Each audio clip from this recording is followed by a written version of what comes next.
Welcome to episode 8. The theme of this episode centers all around practices that we like to call rhythms of grace. In this episode, we'll look at the habits that help sustain us and how we can implement them as we interact in our community. So let's jump in. Jesus himself in the Bible, he was surrounded by this community of his followers. Most of life was done with those people. Then he did retreat for a time, and he spent time with the Father, and he retreated on a couple of occasions.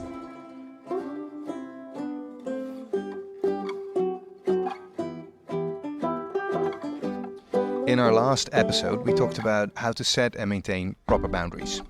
Today we want to take that a bit deeper. Today we're going to dive into some of the rhythms, the practices that revive us. Life is full and loud and fast. How are we making time for the things that we love? How are we checking in with ourselves when life feels busy and overwhelming and we simply feel tired?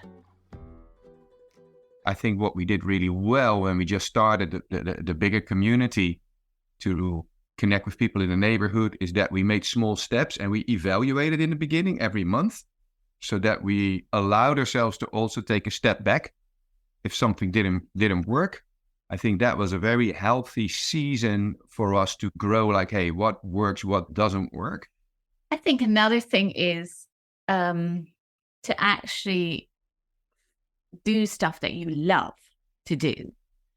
So if you always are doing things that you feel you have to do or need to do because that's what the need is around you, that can be really draining. Of course, we want to meet the needs of our neighbors and the needs of our neighborhoods, but we also need to do that from a place of things that we love to do. So it's good to go on that journey of discovery. What do I as an individual love to do? What do we as a group love to do with other people? And put your energy in that. Because God's made you that way, with the gifts that you've got, the hobbies that you've got, the things that you love to do, and he wants us to use that. So I think that's also a thing of finding out, okay, what do we love to do? What we as a group discovered that we love to do was celebrations. We love to have meals. We love to be hospitable. We love to celebrate the big things and the little things. And so we centered a lot of our activities then around things that we already love to do. Yep. And that makes it much more sustainable. We did concerts, outside concerts in the garden, in the summer with beautiful music, or a storytelling evening. Those are highlights. And then you connect with the people that love that too. So I'm thinking of our garden. I learned to love gardening. Yeah. Actually, I really enjoy that. And then you create a beautiful spot for other people a bit of an oasis in this concrete jungle. And I think another thing that made it sustainable was that we did it with other people. Yeah, not on your own. We didn't do it on our own. We didn't expect to, God, so often in the Bible, we read it as if it's written to me as an individual, but it's not. It's written to us as a group of Jesus followers. It takes so much pressure off if you realize, oh, I don't have to do all of this on my own. Yeah. We're doing it with a group, and everybody in that group has their own gifts and should be set free to do things in their gifting. Yeah, and vice versa. I think we've had multiple conversations over the years that sometimes you do end up in that place where you feel alone. Like, I'm the only one pulling this garden. That's just such an energy drainer. That's just exhausting. And I think that is a real art to do community as a community and guarding your own heart and energy, so that the moment you start to feel alone, something is going wrong somewhere. It's not always on you, it might be on others, but that is really worth having a conversation about, to get in that place that you're like, yeah, we're all putting our shoulders at this together with things that we really enjoy doing. And of course, sometimes you just need to pick something up, even if you're not the biggest fan of it, but I think you want to do 70-80% of things that you actually really love and passionate about. And I can imagine that attracts people too, because I think they'll recognize that joy in that, the fun in it. You cannot please everybody. There are some people that will connect with you and some people that don't, and that is absolutely fine. So the right people will cross the right path when I think you do things within your passion and your desire. And I would say linked to that as well is, if you're feeling alone and there's some imbalance, that reevaluation is really important. And we really built that into our kind of structure, that every so often you would have a moment to reevaluate how things are going, to share really honestly what's happening. Yeah. And that makes something sustainable.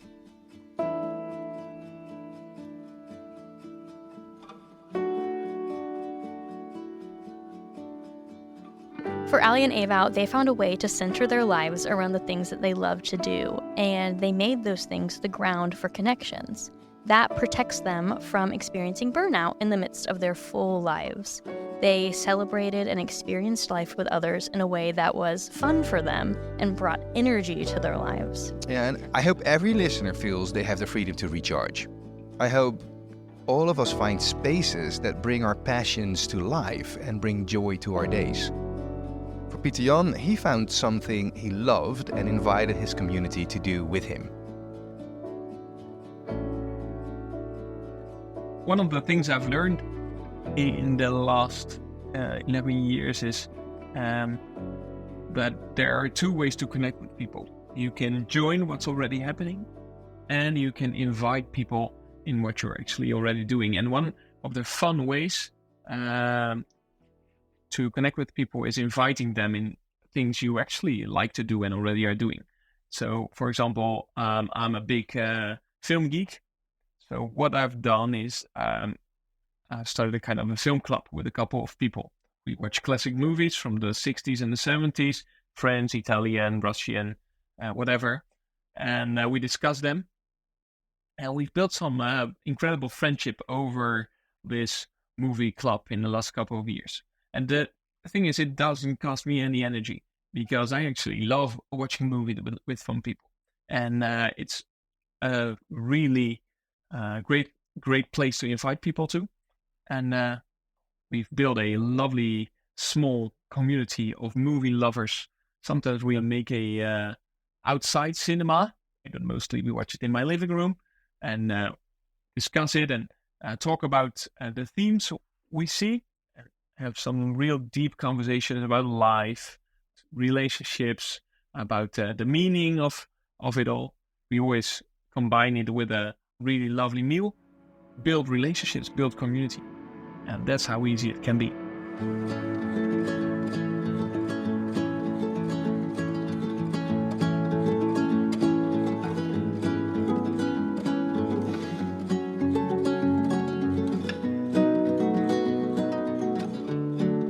Another way to recharge and check in with ourselves is to check in with God, to be fully honest with and rooted in Him. Our next story takes us to Samuel in Guatemala, where he learned this lesson firsthand. And for me personally, I mean, we went through such a hard time when we were still in the youth orphanage there, in that school, that I, for the first time, really started blaming God for all my mess, for all the disaster we were in, for the emotions we had in our marriage, the problems. So, and that actually really became something that sustains me much better, because I grew up not blaming God for anything, not letting out my aggression on Him. and you know, once I did, I actually heard God saying to me, like, Samuel, finally you trust me. Finally you trust me with all your crap. So finally I am your father, you know. Finally you become a child to me. And I really relate that to my own son. and our relationship when he calls me stupid papa, and is mad at me and yells at me and like, yeah, not to say you can't do that, you can't talk to me like that, but to say, I understand why you're mad, hey, come here, let's talk about it, So, you trust me to yell at me because you are not afraid of me, So, and I just, that actually, this relationship with my son grew out of that experience with God and me, having me really curse the worst things at him, out of an explosion with all our emotions here, being so isolated and having our marriage troubled and having kind of no purpose other than children who are in emergency state most of the time. So, yeah, that was something that really sustained me a lot more, it still gives me a lot more outlet for my anger sometimes I have about the situation, about the mess in this world, what we see here. When Samuel was finally honest with the Lord, sharing his frustrations and anger, he was able to go deeper as God's child. God doesn't expect us to hide our emotions from him. He already knows. But he invites us to bring them to him, to lighten our load, to receive wholeness and healing in our pain, disappointment, frustrations, whatever else what we're feeling.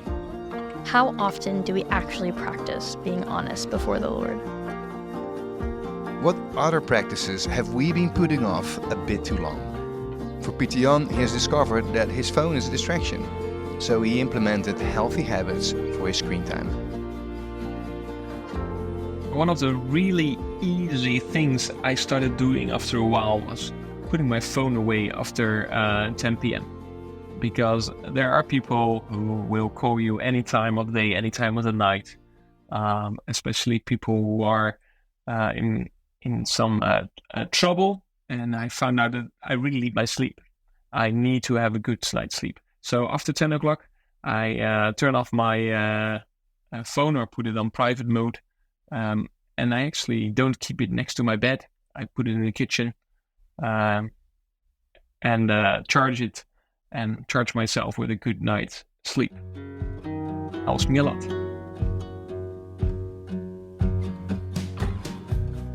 This rhythm may be one of the hardest for me. Our world has set a standard that we should always be available. Phone calls and text message and social media DMs, it's hard to give ourselves permission to unplug, to step away and recharge, to take time for the things we love. David and Karis have done the work of discovering what they love and creating space to do those things. As a result, they are regularly recharged and revitalized.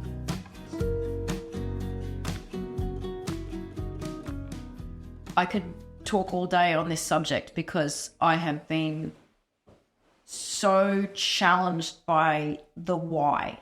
What is the purpose? Is it for refreshment? And then I think even Jesus himself in the Bible, he was surrounded by this community of his followers. Most of life was done with those people. Then he did retreat for a time, and he spent time with the Father, and he retreated on a couple of occasions. And so I think it's understanding and knowing how and when retreat, and that looks different for different people. So for me, it's running, so sometimes I'm doing that with a bunch of people. Sometimes I'm doing that by myself. I'm trying to think about whether or not when I'm running by myself, is that any more energizing than with other people? I'm not entirely sure, but it's probably setting time aside for those things that you really love and you're passionate about. For David, it's cycling. So I know when he has been working and burning the candle at both ends and he's doing a whole lot of stack, him going and finding his, mate Muhammad and going for a cycle ride with Muhammad is just so energizing, for his spirit. And he comes back just so much happier and so much more refreshed, if that makes sense. And so I think that's why I think I'm probably challenged by this, because I think we quite often think of boundaries as being very individualistic or with our blood family.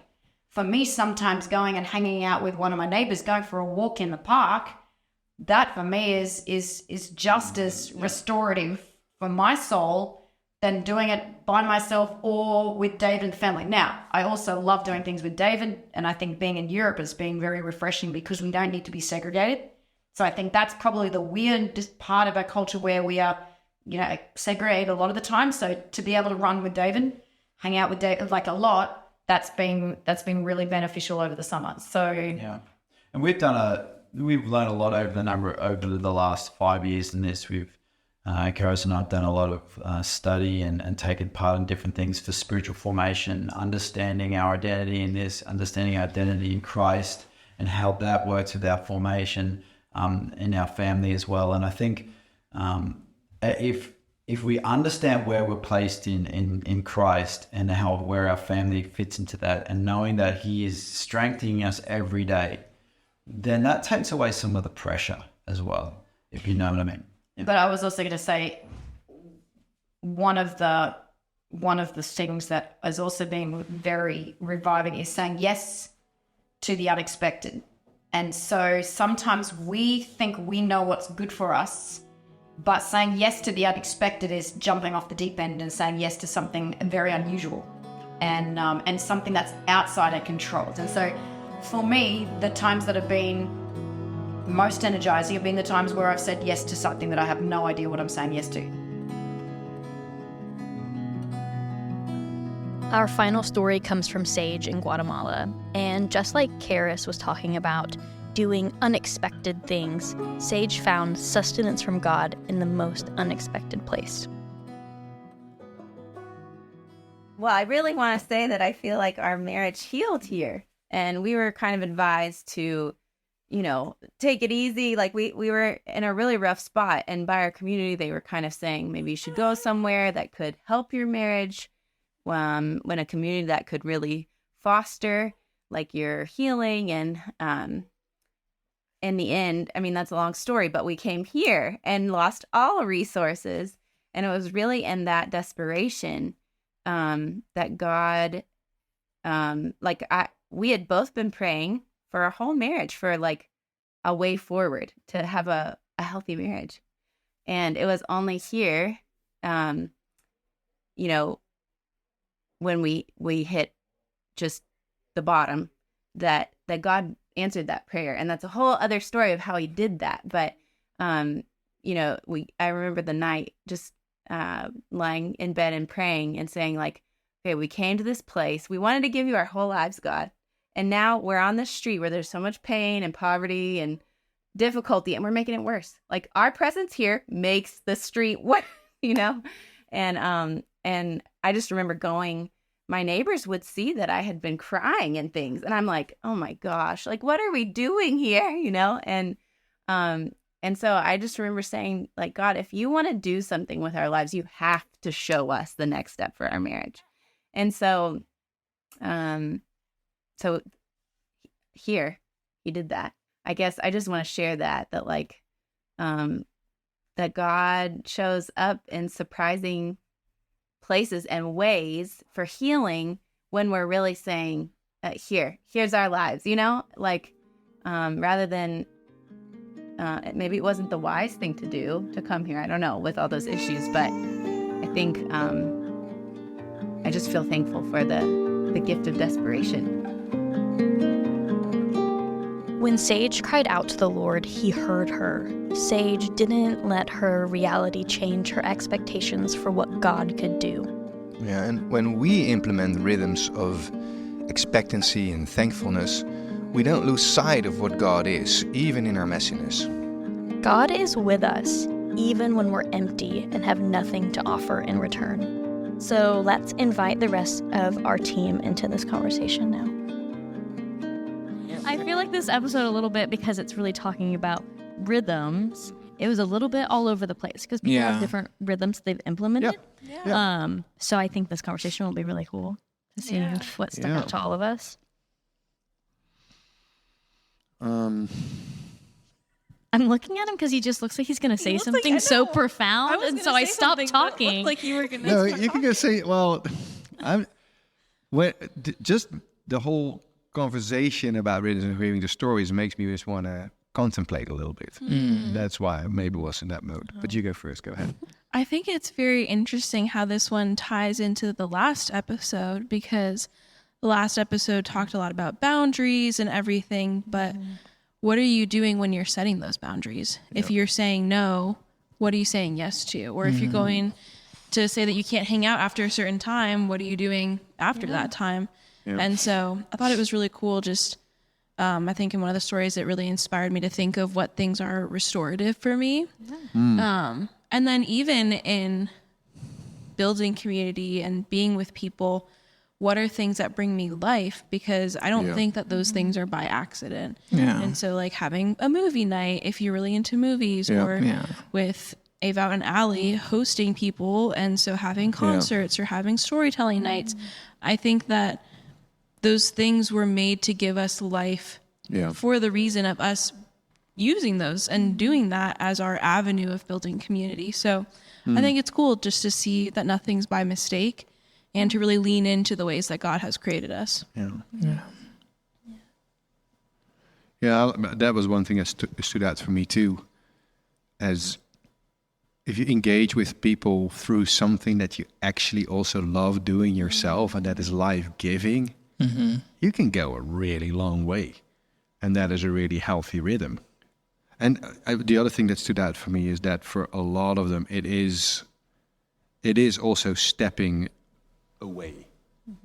And maybe if that is in your home or maybe even somewhere else, but you need a bit of a break to reevaluate. I think it was mentioned in one of the stories. That's one of my notes. Go ahead. Yeah, I'm curious. Yeah. Yeah, I am. All I put was like almost like a rhythm of reevaluating always, but doing it really like honestly. And yeah, I think even someone else mentioned in the podcast, I don't think it was the same person that was talking about reevaluating, but they were talking about like recognizing feelings of loneliness, or like maybe it was you, or like if you start feeling like I'm doing this all by myself, and like pausing and reevaluating that, like why am I feeling this way? Yeah. Do I need to reach out to my community and tell them that I'm feeling this way? Yeah. Do I need to pivot and be doing something else? Yeah. Do I just need to recharge in whatever way that looks like for me? So I thought that was interesting, like those two ideas together of like reevaluating, and also, I guess reevaluating, like, why am I feeling the way I'm feeling? Yeah. And I think even more if you move to another country. So I've done that recently, so 2 years ago. And then you go through a whole other couple of cycles. There's some grief, there's mourning, because I've left my roots behind and my family. Yeah. And so I've had moments where I just feel like, why am I feeling down? I've had, in my first year, I think it was after 6 or 7 months, I would sit down outside in the morning, have a cup of coffee, and I started crying. I'm like, what the freak? Honestly, it came over me. It was just an overwhelming feeling of sadness. And I was like, I've left my roots. And I'm in this new country that is not mine. I don't know people here here. I'm still growing in community. And to have space for that has really helped me. And to also understand that is normal.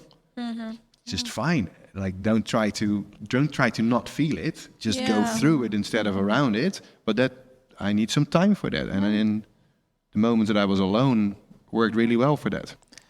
I was just thinking, because I wrote down, my notes are all over the place, honestly. But I know, because she mentioned, I forgot her name, she mentioned that she enjoys running and different things like that. Karis. Karis. And like, I resonated with that because I enjoy running or jogging or cycling. I love cycling, like taking spin classes. And the good thing about it, because like my community, we have these Peloton bikes in our gym, and I'm like, the best thing ever, because it's like literally a spin class whenever I want to take one. So so I just feel like just me stepping into my passions and those things that I enjoy and genuinely find fulfillment in, other people can see that and they want to join in with me, like whenever I'm jogging around like different communities and stuff like that, because we have like parks and lakes and stuff nearby where I live. And then I always just enjoy like, oh, hi, like just starting up a conversation with someone else in passing as we're jogging and different things like that. Or if I see people walking their pets as well on the trail also. It's like, oh, hi, your dog's adorable, stuff like that. So it's just like making yourself, I guess, available in a sense for those opportunities to meet and to just grow with those people. Yeah. Yeah, and we talked about this a little bit when we were listening to the episode, or a little bit ago, when we were all commending him for putting his phone away at night. Yeah. We're like, oh, we should do that, or we should be better about that. Yeah. I think it's interesting to think about, like, and maybe I mentioned this already, but everybody had different rhythms that they were talking about in this episode. And so I think it's okay for my screen time to look quite different than his, even though I still think that's a great idea and probably I should still implement. But I think, like, I do social media for my job. Yeah. And sometimes I get so discouraged because my screen time's really high, or I spent so long on Instagram today. But I'm like, I quite literally got paid to do that. Yeah. And so just one of those, I guess, having grace for yourself. Yeah. In that doesn't mean that I'm glued to my phone and I'm not being present with the people around me or something like that. And it's just like, that's just the way that my life is right now. And so my rhythms of stepping away from Instagram and not getting sucked into things would look different than someone whose career is different than mine. Yeah. Same with, I will never go running for fun. So my rhythm will look quite different than Darius. It's so fun though. But it just shows how important it is, as we want to engage with others, that it's almost like what Jesus says, like, hey, love others as yourself. Yeah. So there need to be some there needs to be growing self-awareness of how I respond to things. And that will be challenged as we stretch ourselves. And that was, of course, like all the first episodes were much about, like, stepping out and stretching, and that's all good. Yeah. But then things get challenged in ourselves too. And then we need time to feel our ways. As we need to feel our way with the people around us, we also start feeling our ways with ourselves. Like, hey, where am I at with this? And who am I? And maybe we discover that maybe I'm not so much of an extrovert I thought I was. Or maybe I'm doing things because I feel I have to, but do I really want to? Yeah. And if I do things I want, I'm more real and I show up more genuine. And where is that boundary where sometimes just do what you need to do and read? And there's no straight answer for that for any of us. We need to discover that, and probably also in togetherness with others. Yeah. And it just ties all together because it goes back to, like, Alyssa's ministry might not be in the running space, but Darian might find great community there. Yeah. And, like, vice versa too. And I think that just goes to show that we need to be aware of how the Lord has shaped us. And in that, we're able to really glorify him in the ways that he's made us. Yeah. I love that story from a guy in Guatemala where he just felt he failed, and God was like, hey, you're okay. And that whole part, like, hey, it's okay where you are right now. You're my beloved son, we follow and because that comes, like, if we get so much out of giving to others, right? But that's the old saying, like, you can only give what you receive.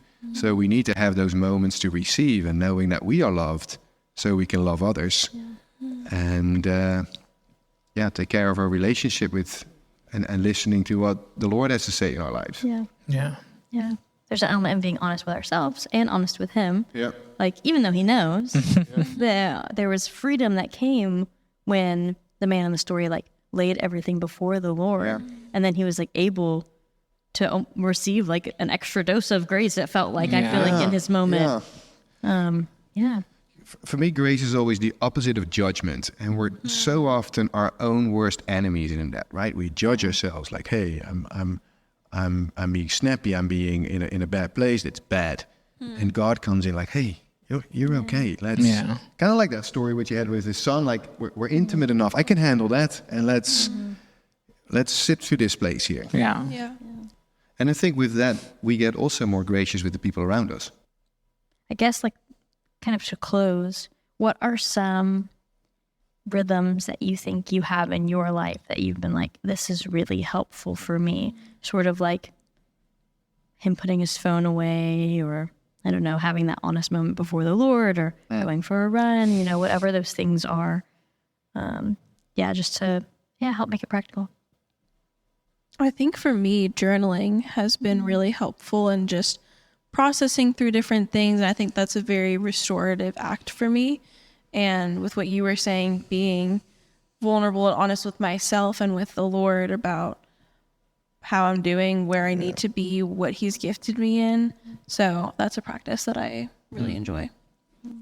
It's funny how you mentioned journaling, because I was journaling when I was here in Georgia. I was doing it every day. And then recently, at the start of this new year, I just picked it back up because I did miss all of 2023.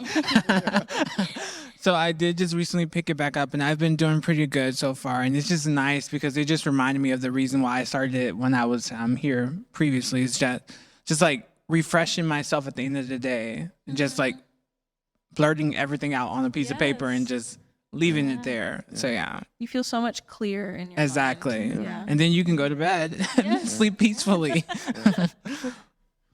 I'm thinking of the people that are listening to this and are thinking of or already have moved to a community in another country. That's something I've been through in the past 2 years and still in, I would say.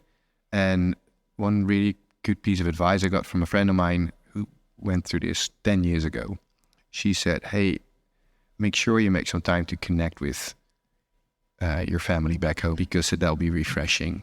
Yeah. Sometimes that's all you need. And because it just comes with a whole extra bucket of mixed emotions. It's not just connecting with the community, but it's also what you've left behind. Yeah.